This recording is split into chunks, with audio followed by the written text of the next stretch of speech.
Hello everyone, आज हम करने जा रहे हैं reaction of base with metal.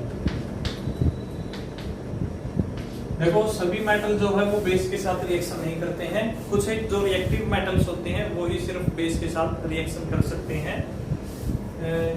जो कुछ एक मेटल है, सिर्फ 2-3 एग्जांपल है, आपको बस वो 2-3 एग्जांपल याद रखने हैं, पेपर के लिए वही काफी है। उनकी रिएक्शन ही बेस के साथ होती है, सभी मेटल बेस के साथ रिएक्शन नहीं कर सकते। इसमें जैसे कि सोडियम है, एक बात यहाँ ध्यान देने की है, मेटल और मेटल बहुत कम रिएक्शन करते हैं, ना के बराबर ही रिएक्शन करते नहीं है।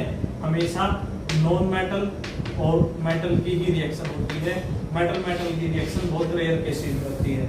तो जो हम बेस की रिएक्शन करने जा रहे हैं वो मेटल के साथ करने जा रहे हैं। यहाँ पर ये भी मेटल है, ये भी मेटल है। अब बात आती है कि मेटल और मेटल की रिएक्शन कैसे हो सकती है। दोनों पॉजिटिव आयन की फॉर्मेशन बनाते हैं। पॉजिटिव आयन की जब फॉर्मेशन होती है तो पॉजिटिव पॉजिटिव यानी सेम नेचर के चार्जेस को आपस में मिलाना काफी मुश्किल होता है। तो इसीलिए हम ये कह सकते हैं कि जो बेस है वो मेटल के साथ रिएक्शन बहुत कम करते हैं। कुछ एक मेटल है चुने हुए, उनके साथ रिएक्शन करते हैं ये।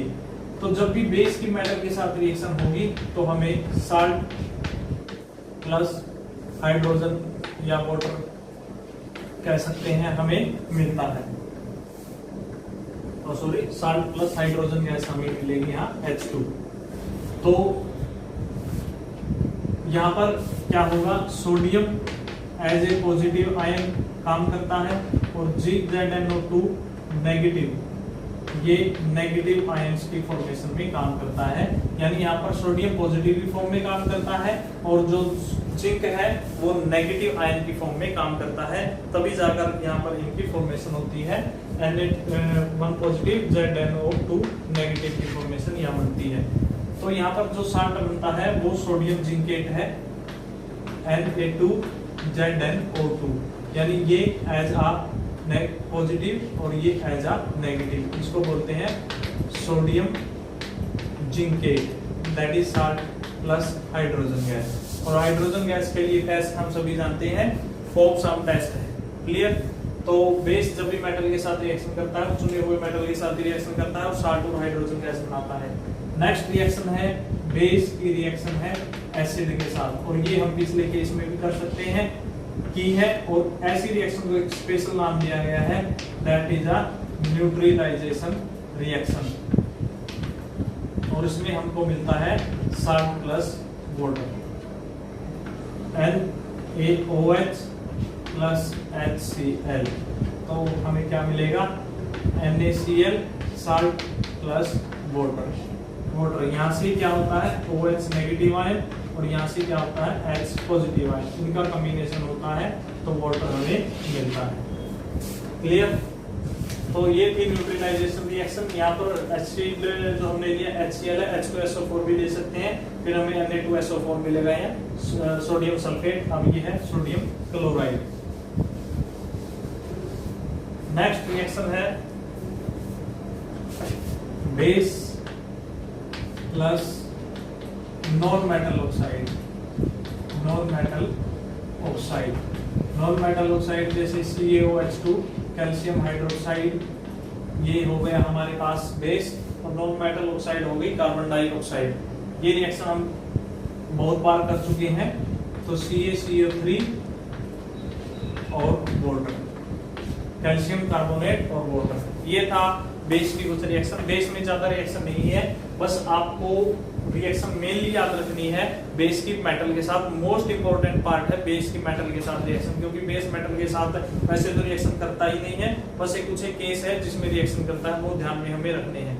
उसके बाद बेस के यूजेस ऑफ बेस पूछता है, जैसे ये जो बेस है वो सोप बनाने में, पेपर बनाने में, सिंथेटिक फाइबर बनाने में, जैसे रेयन वगैरह बनाने में इस्तेमाल किया जाता है।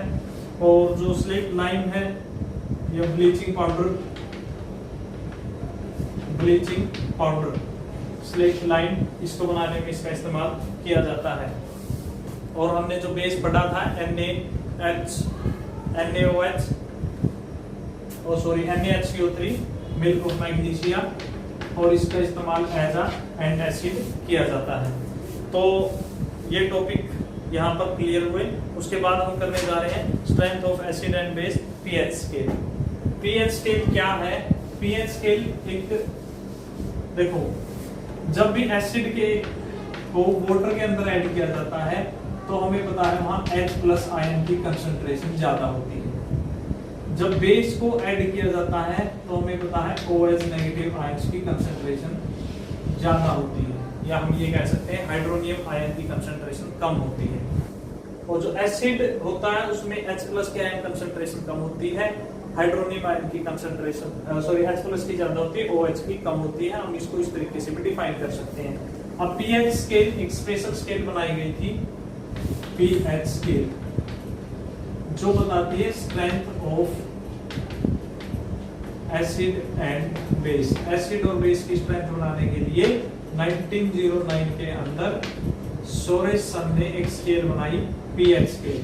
पीएच का मतलब होता है पावर ऑफ हाइड्रोजन, या आप बोल सकते हो कंसंट्रेशन ऑफ H+ आयन, और pH इनवर्सली होती है H+ आयन की कंसंट्रेशन की।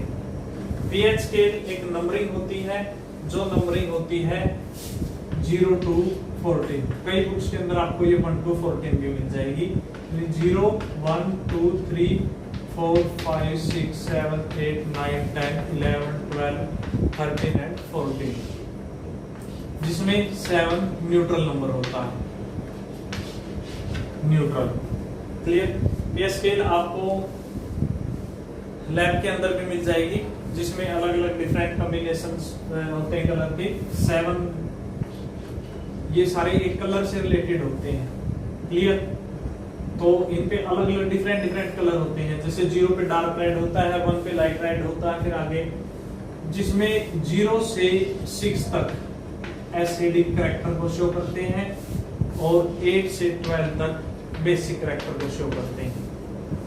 अगर वैल्यू पीएच स्केल पे 0 आती है तो ये स्ट्रॉन्ग एसिड है, यानी 1, 2, 3 स्ट्रॉन्ग एसिड होते हैं, और 4, 5, 6 ये वीक एसिड होते हैं। 8, 9, 10 ये वीक बेस होते हैं, और ये स्ट्रॉन्ग बेस होते हैं। अगर हम बात करें जैसे HCl की, H2SO4 की, तो इनकी जो वैल्यू है 0, 1 इतनी ही मिलेगी आपको पीएच स्केल के अकॉर्डिंग। वीक एसिड है उनकी वैल्यू आपको 4, 5 या 6 से मिलती है। स्ट्रॉन्ग बेस है तो उसकी वैल्यू आप 13, 14 तक की मिलेगी, और जो वीक बेस है उनकी वैल्यू 8, 9, 10 तक की मिलती है। तो ये कलर से रिलेटेड होते हैं। जैसे 7 न्यूट्रल होता है तो 7 पे जो कलर आएगा वो ग्रीन आएगा। अगर किसी सॉल्यूशन का इंडिकेटर डालने के बाद, और इंडिकेटर कौन सा यहाँ काम करता है? Universal indicator. यूनिवर्सल इंडिकेटर एक डाई होती है जो एसिड और बेस में डिफरेंट कलर देती है। देखो हमने बताया था स्ट्रॉन्ग एसिड और स्ट्रॉन्ग बेस अगर हमें बताना है तो हम बता सकते हैं इलेक्ट्रिकल कंडक्टिविटी के बेस पर, और सेकंड मैंने बताया था यूनिवर्सल इंडिकेटर के बेस पर। यूनिवर्सल इंडिकेटर एक तरीके के डाई या कलर डाई होती है जिसके अंदर डिफरेंट कलर होते हैं। जिस भी सॉल्यूशन में डाला जाएगा वो डिफरेंट कलर देगी। जैसे हमने यूनिवर्सल इंडिकेटर की कुछ बूंदे डिस्टिल्ड वाटर में डाल दी, डिस्टिल्ड वाटर के अंदर डालते ही उसका कलर ग्रीन हो जाएगा, और ग्रीन जब पीएच स्केल से आप मैच करोगे 7 नंबर पे आता है। 7 नंबर का मतलब क्या होता है कि वो न्यूट्रल है। जैसे हमने यूनिवर्सल इंडिकेटर की कुछ बूंदे HCl में डाल दी तो उसका कलर क्या आ जाएगा? Dark red. और डार्क रेड को पीएच स्केल पर देखेंगे कलर तो 1 डार्क रेड को शो करता है, इसका मतलब वो स्ट्रॉन्ग एसिड है। 0 से जो 6 है वो एसिड है, या हम ये कह सकते हैं 0 से 1 H+ आयन की कंसंट्रेशन को शो करते हैं, या H+ आयन की कंसंट्रेशन 0 से 6 की तरफ जाते हुए 0 to 6 H+ आयन की कंसंट्रेशन जो है वो डिक्रीज होती है, OH नेगेटिव की कंसंट्रेशन इंक्रीज होती है। या हम ये भी कह सकते हैं हम जब 8 to 14 जाते हैं OH नेगेटिव की कंसंट्रेशन इंक्रीज होती है, H+ की कंसंट्रेशन डिक्रीज होती है। आप इसको किसी फॉर्म में भी बता सकते हो। तो यूनिवर्सल इंडिकेटर एक डाई होती है जो डिफरेंट डिफरेंट कलर देगी आपको। के अंदर कलर बुक के अंदर कलर की एक टेबल दी गई है कि 0 पे कौन सा कलर होता है, 1 पे कौन सा होता है, 14 पे जैसे ब्लू होता है, 13 पे मैजेंटा होता है। इस तरीके से कलर कॉम्बिनेशन दिए हुए हैं। यूनिवर्सल इंडिकेटर क्या होता है, जिसको आप जिस सॉल्यूशन में डालोगे एसिड में बेस में, वो डिफरेंट डिफरेंट कलर देगा। जैसे कि ऑरेंज कलर आता है, उसका जो मैच होगा वो 3 या 4 से होगा, तो हमें पता चल जाएगा कि वो वीक एसिड है। अगर डालते ही कलर डार्क ब्लू आ जाता है तो पीएच स्केल पर जब हम उसको मैच करेंगे, डार्क ब्लू का नंबर 14 है, तो हमें पता चल गया कि वो वीक बेस है। तो ये यूनिवर्सल इंडिकेटर जो पीएच स्केल है, ये एसिड की स्ट्रेंथ को या बेस की स्ट्रेंथ को हमें बताती है कि हमारे पास जो एसिड है या बेस है वो कितना स्ट्रॉन्ग है और कितना वीक है उनके कलर से।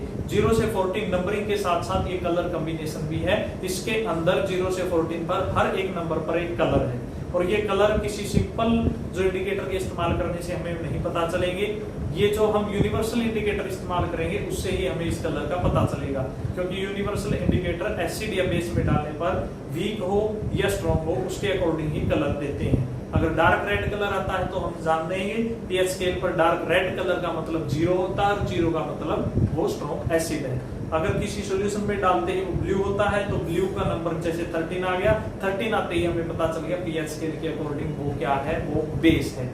तो जिसकी पीएच जितनी कम होगी वो उतना ही स्ट्रॉन्ग एसिड होगा, जिसकी पीएच जितनी ज्यादा होगी वो उतना ही बेस होगा, और जिसकी पीएच 7 होती है वो ना एसिड होता है ना बेस होता है, वो न्यूट्रल होता है और उसका कलर भी ग्रीन होता है। तो आज के लिए आपका जो टॉपिक रहेगा, आप पीएच स्केल के ऊपर जितने कलर है नंबरिंग के अकॉर्डिंग उनको याद करना है, और आपको यूनिवर्सल सभी एसिड और बेस, कुछ एक एसिड और बेस जो स्ट्रॉन्ग है जैसे HCl H2SO4 HNO3 उनके कलर क्या होते हैं, पीएच स्केल पे उनकी क्या वैल्यू है, स्ट्रॉन्ग बेस कौन कौन से है, पीएच स्केल पे उनकी क्या वैल्यू है, ये याद रखना है। कल हम करते हैं पीएच स्केल या पीएच की जो हमारी लाइफ के अंदर एप्लीकेशन है वो क्या है हमारी लाइफ में, और जो एनिमल्स और प्लांट की लाइफ में पीएच की क्या वैल्यू है।